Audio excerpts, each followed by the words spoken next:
మీరిందాక అన్నారు కదా సార్, ఒకరు ఇలాగా అదృష్టరత్నం ధరించారు. వాళ్ళ వల్ల చుట్టూ ఉన్నోళ్ళకి ఒక 15 మంది వరకు అది ఉంది అని చెప్పేసి. అలా ఎఫెక్ట్ చూపిస్తుందా అసలు? ఇది ఎట్లా ఉంటదంటే సేమ్ జాగ్రత్తగా వినండి. మీకు సంబంధం లేకపోయినప్పటికీ ఒక సెంటు షాప్‌లోకెళ్లారనుకోండి. హ్మ్. సెంటు షాప్‌లోకెళ్తే మీరు కొనకపోయినా మీకు సెంటు వాసనే వస్తది. మీరు ఎంత శుభ్రంగా ఇంట్లో స్నానం చేసి చాలా మంచిగున్నా కూడా మున్సిపల్ లారీ ఎనకాలెళ్తే ఆ వాసనే వస్తది. ఈ లైట్ మీరు మీకోసం ఏసుకున్నారు. నేను కూర్చున్నా నాకు లైటింగ్ వస్తుంది కదా! హ్మ్. అలాగే మంచి వాళ్ళ దగ్గర ఉన్నప్పుడు ఎప్పుడు కూడా మంచి జరుగుద్ది. ఒక కుండ నిండా పాలు మంచియి మీరు సంపాదించి తీసుకున్నప్పటికీ ఎవరైనా ఒక చెడ్డవాడు అంటే ఒక ఉప్పు కణిక తీసుకొచ్చి దాంట్లో ఏస్తే ఆ పాలు మొత్తం పగిలిపోతాయి. అదే కొద్దిగా మంచిగా పంచదారేసి మంచిగా షర్బత్ చేస్తే అదే అమృతంలాగా అయిపోతది. ఎప్పుడు కూడా మంచి వాళ్ళ మధ్యలో ఉండాలి. ఆటోమేటిక్‌గా మీకు కూడా మంచి జరుగుతది. ఇప్పుడు నేనిందాక చెప్పాను.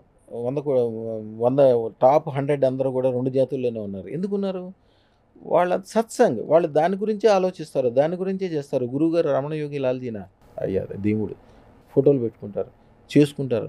మేము ఏదన్నా పని వాళ్ళకి చెప్తే, ఇది చెయ్యాలి అని చెప్తే, అది చెయ్యాలా? వద్దా? అవునా? కాదా? అని ఆలోచనే ఉండదు. మల్లారెడ్డి గారికి ఎప్పుడైనా సరే రేపు చిలుకూరు ఎళ్ళండి అంటే తెల్లవారుజామున 3 గంటలకి ఆయన అక్కడే ఉంటాడు. ఓకే. రేపు తెల్లవారుజామున 3 గంటలకి అక్కడే ఉంటారాయన. ఆయన ఎంత గొప్పోడు.